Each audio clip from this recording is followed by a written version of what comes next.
अस्सलामुअलैकुम, कैसे हैं आप सब। उम्मीद करती हूँ आप सब ठीक ठाक होंगे। अल्लाह ताला सबको सलामत रखे और अल्लाह ताला सेहत वाली ज़िंदगी नसीब करे, आमीन। आज हसन मिरहा एंड मामा के चैनल पे आप सबको बहुत बहुत वेलकम है एक ज़बरदस्त से व्लॉग के साथ। जी मैं आ गई हूँ दोबारा से और 2-3 दिन के बाद मेरा व्लॉग आ रहा है और उसकी रीज़न आप सबको पता ही है कि ये जो मेरा मसला बना हुआ है एक बीमारी का, अल्लाह बस उसमें मुझे खैर आफ़ियत से मैं फ़ारिग हो जाऊँ, अल्लाह करे। तो बस ये है कि डॉक्टर ने बस डेट दे देनी है। आजकल मैंने दोबारा जाना है हॉस्पिटल और बस आपको बताया था ना कि कहते हैं जी आपको ब्लड की बड़ी कमी है, एचपी आपका बहुत कम है। तो उसके लिए फिर मैंने कहा चलें ज़रा घरेलू टोटके भी करते हैं, अल्लाह करे इससे कुछ इम्प्रूवमेंट आ जाए। और यहाँ पे मैंने लिया है 1 अदद सेब और 2 गाजरें और एक छोटा सा पीस चुकंदर का। और कहते हैं कि इसको यूज़ करने से बड़ा आपका जो ब्लड है वो इंक्रीज़ होता है, बढ़ता है ब्लड। तो मैंने कहा चलें क्यों ना मैं इसको फिर इस्तेमाल करूँ। दवाइयाँ वगैरह खाने से, मेडिसिन वगैरह खाने से तो कहीं बेहतर है कि आप घर की जो चीज़ें हैं ना वो खाएँ, क्योंकि मुझे ये दवाइयाँ शवाइयाँ खाना बहुत मुश्किल काम लगता है। तो इसीलिए मैंने कहा थोड़ी सी एफ़र्ट करते हैं और जूस वगैरह इसका निकाल के और बना के पीती हूँ। तो पहले तो दिल ही नहीं कर रहा था, हिम्मत ही नहीं लग रही थी। हालांकि कोई मुश्किल काम नहीं है, लेकिन बस हिम्मत कभी किया नहीं ना, इस तरह कभी अपनी केयर इस तरीके से नहीं की। बस जो मिला खा लिया, जो बनाया खा लिया। तो अब एक जूस बनाना एक बड़ा मुश्किल काम लग रहा था मुझे। क्या मैं फ्रूट काटूँगी, इसका जूस निकालूँगी, फिर इसको पूरा जूसर जो गंदा हो जाता है इसको वॉश करूँगी। लेकिन कहते हैं ना कि करना पड़ता है, आपको जब पड़ जाती है ना सर पे फिर करना पड़ता है। तो ये है कि मैं लगी हुई थी यहाँ पे जूस वगैरह निकालने। और आज मैं थोड़ी सी बात करूँगी कि ये जो वजह है ना, मुझे जहाँ जो बीमारी है, नज़र बद इतनी कोई बरहक चीज़ है ना कि नज़र बद जो है ना वो ऐसे नहीं हदीस में आया हुआ कि ऊँट को जो है वो कब्र तक पहुंचा देती है या ऊँट को हांडी तक पहुंचा देती है। कि अगर एक चीज़ आपको बहुत खूबसूरत लग रही है ना तो वो फ़ौरन ज़िबा हो जाएगा। तो इस ये बात है कि वाकई ये सच बात है कि इंसान की जो नज़र है ना, हसद की नज़र बहुत ही बुरी है।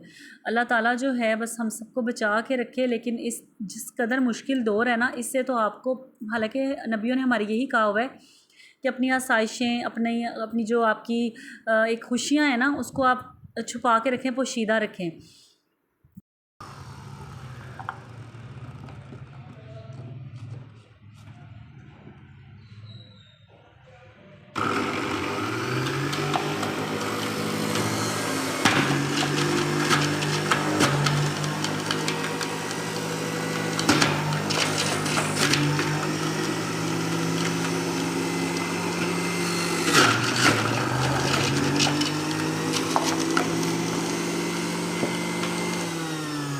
लेकिन मेरी तरह आप में से भी काफ़ी लोग ऐसे होंगे कि जो इस चीज़ को नहीं समझते। वो ये कहते हैं कि चलो कोई नहीं, अगर मेरी कोई फ्रेंड है या मेरी कोई घरेलू ख़ानदान के कुछ लोग हैं या कोई अगर मेरे नेबर्स में कोई है, अगर उससे मेरी अच्छी बातचीत है तो कोई नहीं, बात उससे शेयर कर लो अपनी अच्छी बातें या अपनी प्लानिंग आने वाले दिनों में आप क्या करना चाहते हैं वो। या इसके अलावा अगर कोई आपके घर में आ जाता है तो अगर आप कोई न्यू चीज़ लेके आई हैं आप उसके साथ उसको फ़ौरन दिखाएंगी, हालांकि आप खुशी से दिखा रही होती हैं कि देखो मैं ये लेके आई हूँ, मुझे ये चीज़ बड़ी पसंद आई है, ये बड़ी अच्छी लगी है मुझे। इस तरह की बातें ना हम खुशी खुशी में अगले बंदे के साथ शेयर कर रहे होते हैं। लेकिन हमें किसी के मुंह पे नहीं लिखा हुआ कि उसके दिल पे हमारी इस चीज़ का क्या असर जा रहा है। बड़े कम लोग होते हैं जिनके फेस पे एक्सप्रेशन आ जाते हैं, वहाँ से आपको शक हो जाता है कि ये इंसान को ना, कि इसके दिल में क्या हो रहा है मेरी ये चीज़ देख के।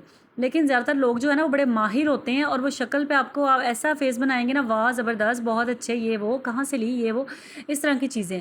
लेकिन वो अंदर ही अंदर ना वो कोड़े होते हैं और सड़ मर रहे होते हैं आपको देख देख के कि ये इतनी अच्छी ज़िंदगी गुजार रही है या ये इतना अच्छा खा पी रही है, इतना अच्छा पहन रही है। तो कहने का मकसद ये है कि हमें उसकी शक्ल से तो नहीं पता चल रहा होता ना, लेकिन उसको ही पता है कि उसके अंदर क्या फतूर है। तो इसीलिए अल्लाह ताला ने हमें फरमाया है ना, लेकिन हम लोग फिर भी बस सुनते नहीं ना हैं, हम लोग बस अपनी उसमें करते हैं कि जो हमारा दिल कर रहा होता है हम वो कर रहे होते हैं। लेकिन मैं कहती हूँ जब से मैं व्लॉग बनाने लगी हूँ ना उसके बाद कुछ मैं ज़्यादा ही नज़रों में आ गई हूँ। इतना कोई यकीन करें ऐसा कभी हालात नहीं हुए थे जिस तरह की अब सिचुएशन चल रही है इन दिनों मेरे घर में।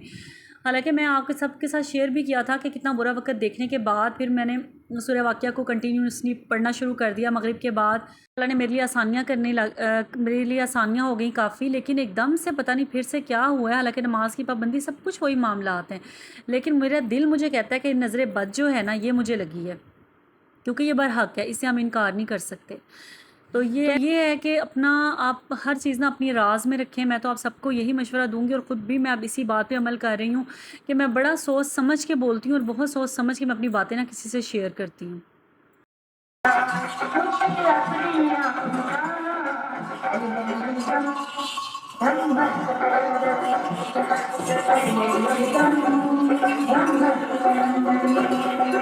और बिल्कुल सच बात मैं आपके साथ शेयर करूँगी, कोई इसमें झूठ वाली बात नहीं है कि मेरे व्यूज़ अच्छे आ जाएँ या आप लोग हैरान हो जाएँ मेरी बातें सुन के, ऐसी कोई मेरी टेंशन नहीं है।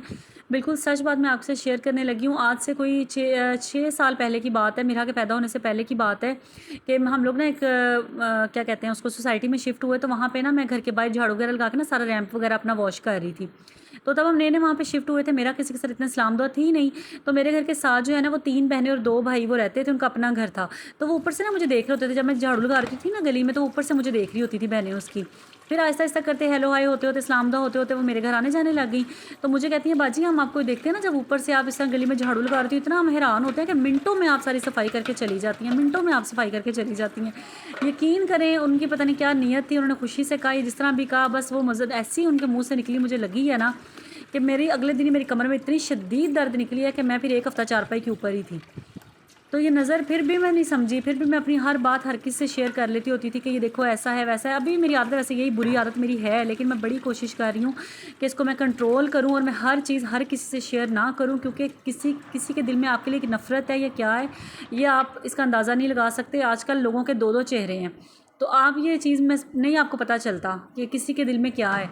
तो इसीलिए मोहतात होना बहुत ही बेहतर है।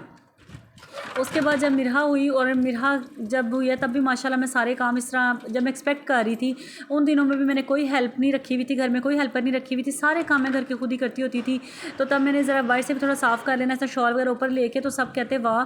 तो सारा घर मैंने अपना नीट एंड क्लीन किया। हालाँकि मेरी अम्मी और मेरी छोटी बहन आ गई थी, तो मैंने घर में खाना शाना सारा बना के, तो फिर मैं हॉस्पिटल गई। तो मुझे पता था आज डॉक्टर ने मुझे बुलाया हुआ है, आज मेरी डेट है। तो मैं सारा घर नीट करके गई। जब माशाल्लाह 3-4 घंटे बाद मैं मिरहा को लेके घर आई, और फिर हमने मोहल्ले में मिठाई वगैरह तकसीम की। तो सब हैरान, मेरी बहन गई थी सबके घर में देने ना, तो सब लोग कह रहे वो तो अभी सुबह गली साफ़ कर रही थी, ये कैसे उसकी बेटी हो गई, उसकी बेटी हो गई है। तो इतनी माशाल्लाह से मैं एक्टिव थी, और हर किसी के मुंह पे यही होता था कि ये बड़ी एक्टिव है, यूँ काम करती है, ऐसे करती है, वैसे करती है। मैं कहती हूँ ये नज़र ही लगी है मुझे, नज़र ही खा गई है। जो मैं ना एकदम से इतनी मेरी हालत ख़राब हुई है कि मैं खुद नहीं अंदाज़ा कर सकती कि मेरी ये हो जाएगा कि मैं एक कमरा जो है वो एकदम से ठीक नहीं कर सकती। आहिस्ता आहिस्ता करके काम करती हूँ, किचन के थोड़े से बर्तन धोती हूँ तो मुझे सांस चढ़ने लग जाता है। तो बस ये है कि अब आपके सामने ही, आपको बताया भी था मैंने पिछले व्लॉग्स में कि अपना ट्रीटमेंट वगैरह करवा रही हूँ। ये जो फाइब्रॉइड का मसला है ना, बेशक बीमारी छोटी से छोटी ही क्यों ना, नज़ला ज़ुकाम ही क्यों ना हो ना, आपकी जान पे बनती है। तो मेरा तो फिर फ़िलहाल मेरे हिसाब से तो मेरा मसला बहुत बड़ा है, और अल्लाह ताला बस मुझे इस आज़माइश से खैर आफ़ियत से अल्लाह ताला मुझे निकाल दें। और मेरी तरह अगर कोई है, आप में से भी कोई सर्वाइव कर रही हैं, किसी को कोई मसला है, कोई बीमारी है, परेशानी है, तो बस गैब की दुआ गैब के लिए कबूल होती है। तो मैं आप सब के लिए दुआ करूँगी, अल्लाह ताला आप सबको आज़माइशों से, बीमारियों से बचा के रखे।